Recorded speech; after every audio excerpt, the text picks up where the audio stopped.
galera, tranquilo, numa boa. Vamos comentar esta obra do meu amigo Platão, Apologia de Sócrates, que eu acho assim, muito fantástico ontem, né? E eu já estou fazendo esse vídeo hoje porque é muito, muito, muito interessante. Bem, mas para a gente compreender o contexto, né? Principalmente de quem era o Sócrates, para imediatamente passar para a apologia, né? Que é o julgamento dele. Vamos imaginar aquele grupo, sabe aquele grupo dos tios do Zap? Aquele grupo de pessoas que sabe tudo, ou que acha que sabe tudo, que critica todo mundo, né?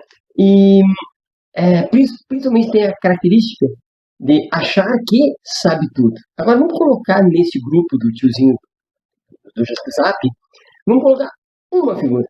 Essa figura, né, é diferente dos outros, né? Ela já diz, olha, eu não sei nada disso do que vocês estão falando. E, imediatamente, esse mala, tipo malas que chega, começa a fazer perguntas, mas não quaisquer perguntas. Ele já inicia elogiando um dos tios do Zap, né? Ah, que magnífico, tu que sabe tudo. Então me diz, o que é isto? Qual a relação disso com aquilo? Então, se isso, então aquilo. E essas perguntas que pareciam inocentes acabam fazendo com que um dos tios do Zap, né, descubra que nada sabe.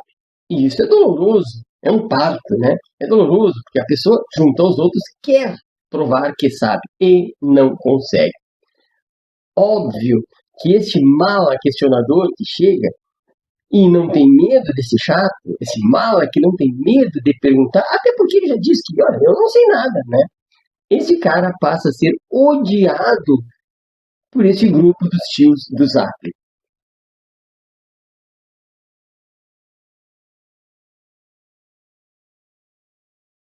É julgado e condenado. E não querem mais saber desse cara porque ele é muito chato.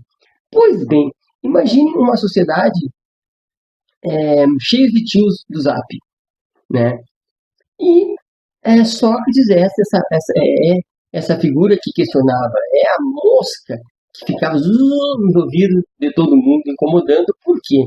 Porque ele identificava justamente aquele que dizia, eu sei, seja lá o que fosse, Sócrates se aproximava e então elogiava essa pessoa que sabia e começava a argumentar.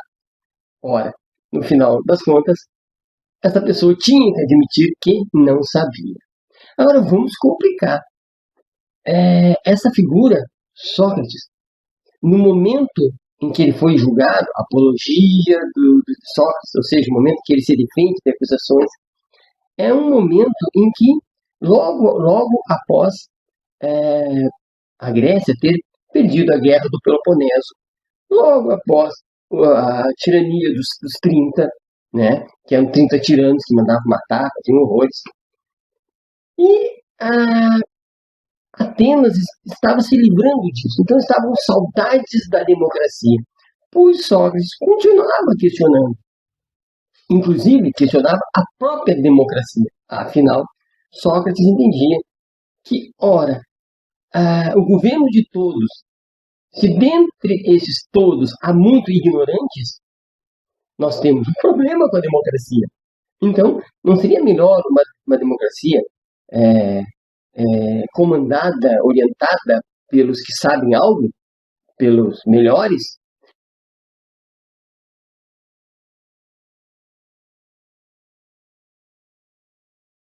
Esse era o questionamento forte do nosso amigo Sócrates. Ora, em função disso, ele era mal visto, sem falar do jeito que ele se vestia e tal.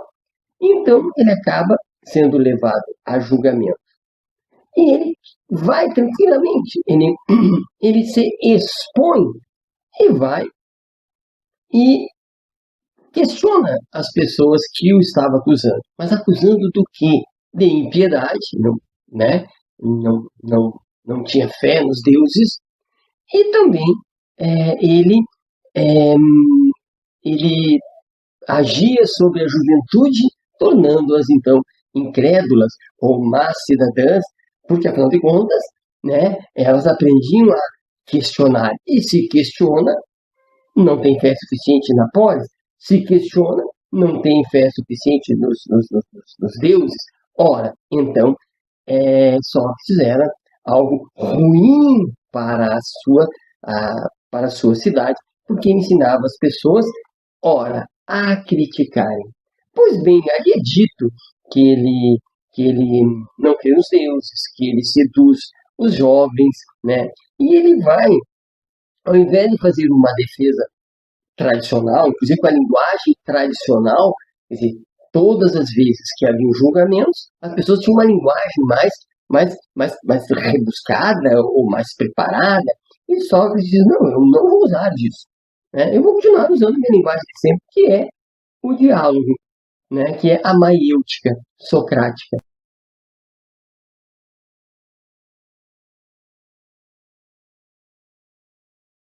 Mas ele, inclusive, que ele se recusa a, a pedir piedade, a chorar, trazer a família para pedir que seja perdoado os seus, abre aspas, crimes.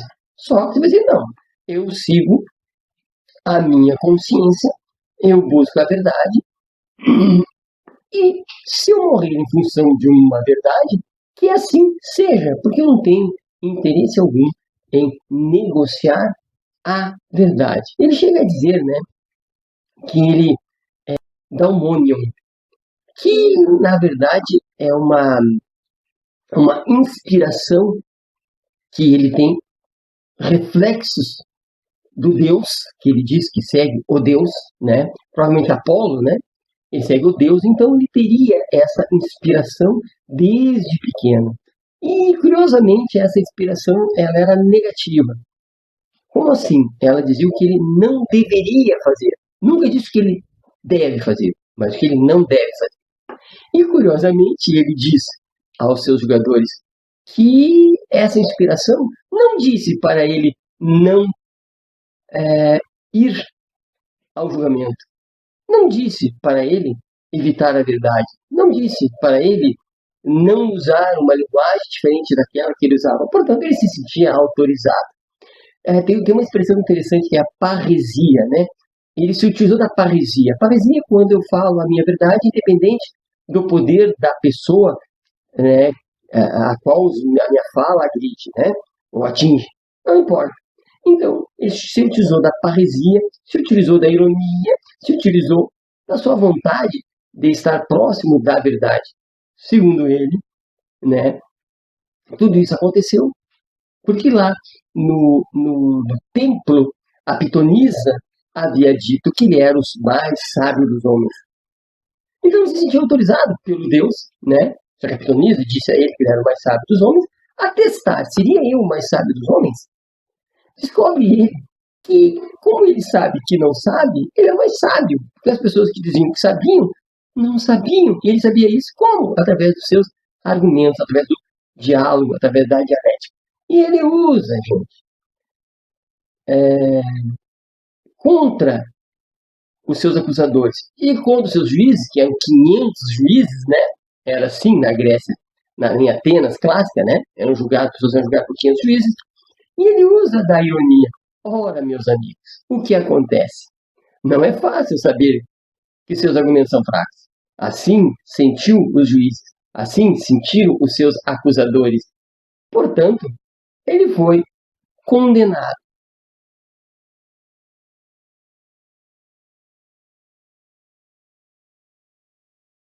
Mas ele podia, meus amigos, ao ser condenado, de certa forma, assim, propor uma forma de autopunição. Por exemplo, ele podia dizer, não, vocês me condenaram, mas me prendam por X tempo. Ou, não, eu pago né, X dinheiros para a cidade e vocês me livram desta acusação. Que era o que, no fundo, se esperava do Sócrates, que ele trocasse essa punição por algo bacana. Por exemplo, eu saio da cidade, vou para outra e não volto mais. Ou ainda, não vou mais usar os meus questionamentos contra as pessoas que acham que sabem. O que ele diz? Eu vou continuar fazendo a mesma coisa. E vocês podem até, como punição, me alimentarem melhor, me darem alimento, porque afinal de contas é complicado essa minha tarefa, a tarefa dada pelo Deus, né?